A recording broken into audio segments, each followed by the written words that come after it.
Hey guys, this is Locke. In this video, I'm going to do my review on Nestra's Shane.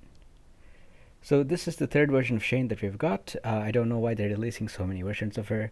I feel like it's one of Netmarble's favorite characters. I think they're going to release a fourth version of her as well. And we also have a couple of her skins. Shane is just everywhere. But aside from that, let's actually focus on the review. So is she a good character? Is she good for PvP, PvE? Let's get into all that. Um, if you look at her skills, you will see that she has one single target skill and two AoE skills. This kind of means that she's not really suited for PvE. She is more suited to be a PvP damage dealer. For PvE, we don't really care about clearing mobs because that can be done with many different units. Usually, we care about these boss fights. So what we really want in a PvE character is a single target character. So that kind of really takes Shane out of the PvE situation. There's very few situations that you can use her. Maybe something like the Nestra Shane raid or something. You can use Shane there because she has some AoE clearing abilities. But really, she's not suited for PvE at all. She's more of a PvP oriented character. She does share some similarities with the Legendary Plus version of her. But I think she actually has something that completely differentiates her from the Legendary Plus version. First of all, let's talk about her skills, and then we will get into some of the differences. So her first skill teleports the target, has a chance of decreasing their attack speed, and has a 100% chance of removing their buffs. It's a single target that she removes the buffs from. It's not AoE buff removal. It's a single target. This is similar to the L plus version of Shane, where she also single target removes that person's buff. Her second skill is that she will deal 140% of attack, this is at level 1, to all the enemies within a 8-meter range around the target. So basically, she will jump to an enemy, and then after she jumps to the enemy, she will pull all the targets to her and deal damage to them. And finally, she'll follow it up by doing a second AoE attack around the caster. And this is only a circular range of 4 meters, but if she uses this skill first, which pulls everybody close, and then she uses this skill after, everyone should still be kind of in the range to get hit by it. This skill also gives you a 50% chance of inflicting blinding. Blinding is a 100% chance of all attacks to miss for 4.7 seconds at level 1. I'm sure that time will go up as you level up the skill. Blind is not a bad status effect to have at all, because I mean, if you're missing attacks, then you're not doing any damage. But it doesn't it doesn't stun targets. They can still do things. They can still buff. They can still heal, things like that. So it's not a hard CC, but it's like a soft CC, you can say. And finally, her ultimate. Her ultimate is actually really interesting to me, and I will actually need some help here because I don't have Nestra Shane. So if any of you have Nestra Shane and you can confirm this for me, that would be great. So the wording of it says that she will deal damage every 2 seconds for 6 seconds. So there's basically 3 ticks of damage, right? But then the next part of it says that it's in a AoE 10 range around her, but it says there's a 50% chance of knocking down the target. Now, is that a 50% chance on the first initial cast, or is there 3 ticks of 50% knocking down the target? I've asked people about this, and I've gotten like different results from people. Like some people say that they don't see the knockdown effect words coming up on top of the units after the first cast, but other people say, yeah, she did knock down units on the third cast. So honestly, I don't know. I think this is a fantastic ultimate if it's like a 50% chance to knock down on every single tick, because that's 3 ticks. That's basically like Spike's ultimate, right? He also has like a chance to freeze on every tick of his ultimate, and it has like 3 ticks, I believe. So it's similar. Like if this is something like that, I think this is a really powerful ultimate if it's like a 50% chance to knock down and has 3 ticks with each tick having a 50% chance of knocking down. I think that's a really strong ultimate. If it's not that, if it's only the first cast that has 50% ultimate chance, I mean, it's still not bad, especially for a PvP oriented character. Knockdown for 4.7 seconds, which is also going to go up. That is a form of hard CC. It's an AoE hard CC, and for most legendary units, it's only 40% chance, whereas she gets 50% chance. So it's a pretty good ultimate to have, and the range is also pretty big. It's at 10 meters. Usually, it's a lot smaller AOE range. So even if it's only one tick, which causes the CC, that's still powerful. I think it's still a powerful and good alt. But if it's on every tick, I think that's like very very strong. It's a really strong ultimate that you should consider if it works. That on every tick, she can knock down targets. Now, if you compare her to her L plus counterpart, right? The L plus counterpart is stronger in terms of the damage output. She also has a lot more survivability with her buff with stealth. Actually, I didn't go over her passive, which also adds to a little bit to her survivability. What her passive does is that it removes all debuffs when she's been disabled, and it gives her a shield, with something of attack. And the cooldown on it's not bad. It's only 15 seconds, so you could probably get this off multiple times in a single fight. So it's not bad, but I mean, I think stealth is a lot more.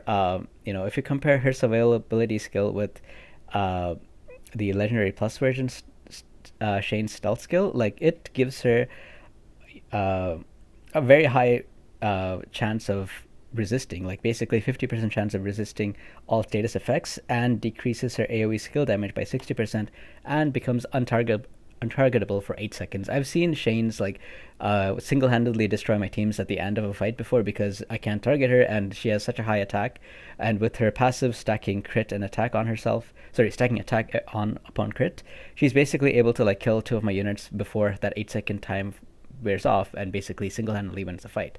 So this unit is obviously a lot more powerful as a single target damage dealer, and her her teleport, her jump, is also 10 meters compared to the Nestra Shane version, which only has an 8-meter jump. So you might be thinking that, what, Nestor Shane is not really good at all because, the L plus version is just way better.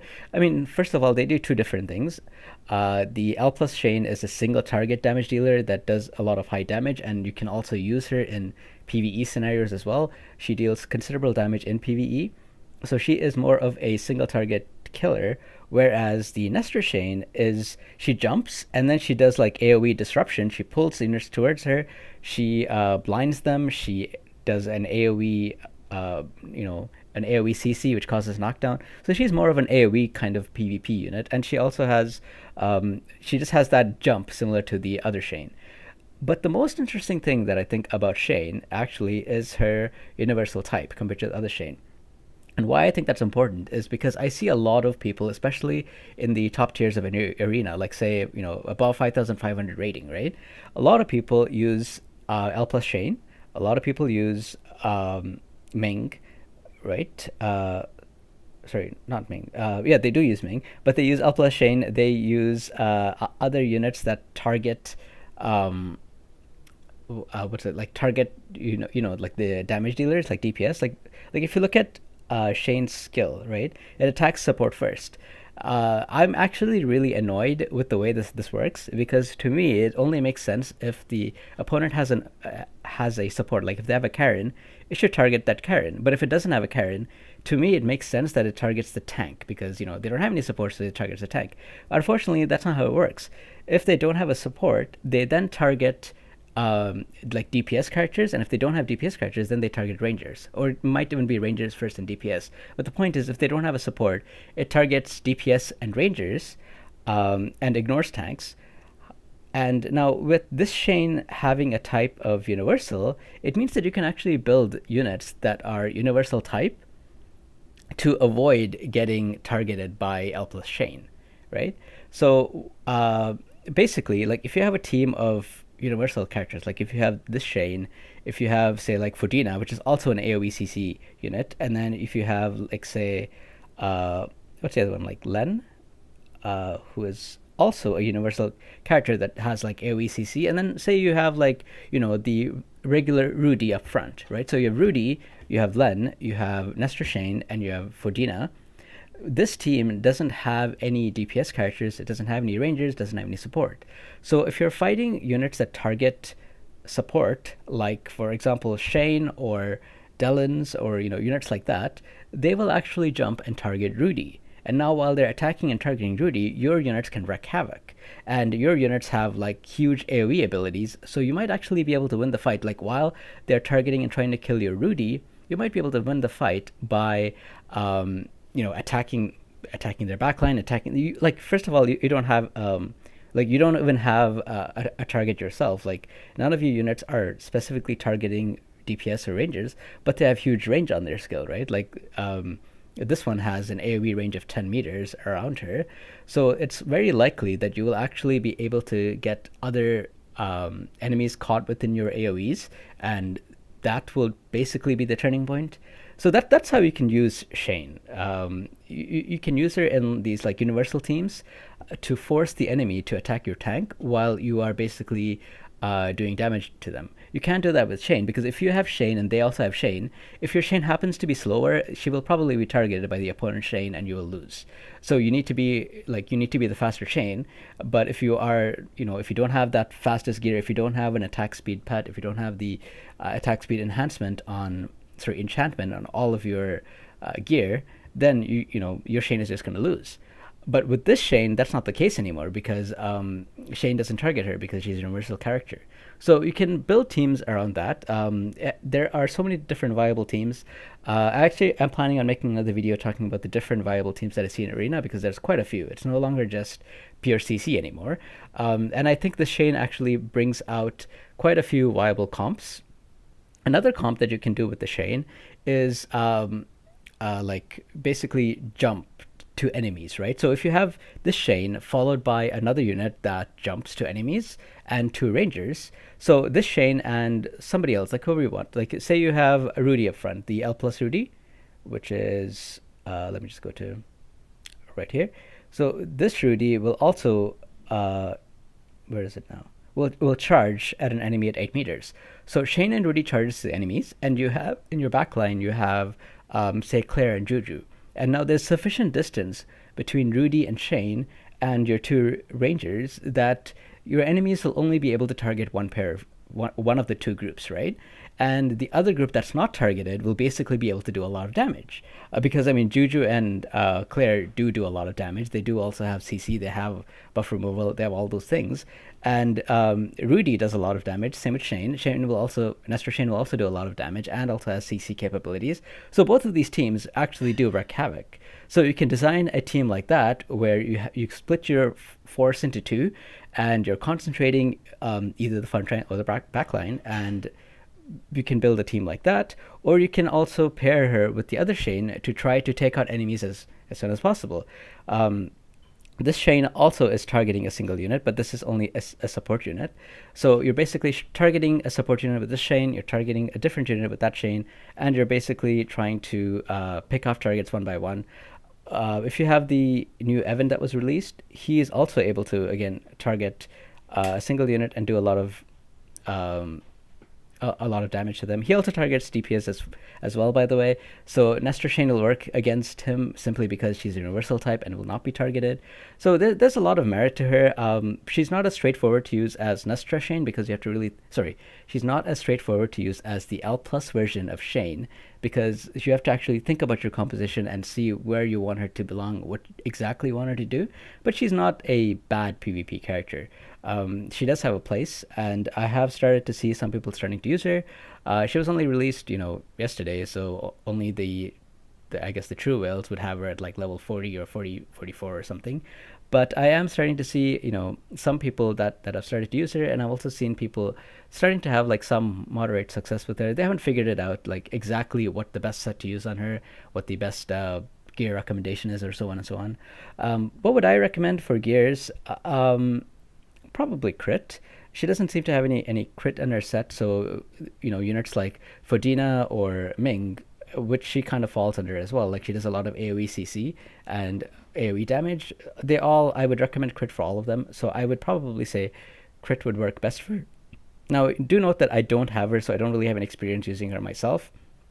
I'm just kind of theorizing and telling you what I think based on, what I know of the game, and this is what I see. But if I'm saying anything wrong, if there's somebody who strongly disagrees with what I said, please write in the comments and write what I got wrong, because I would like to know, and I would also like other people to read the comments as well, and also make a more well-informed opinion. So that's my review on Nestra Shane. I hope you guys enjoyed this review, and if you have other questions or comments, please leave them below, and I will do my best to get back to you. Take care now, and I will see you guys next time. Bye.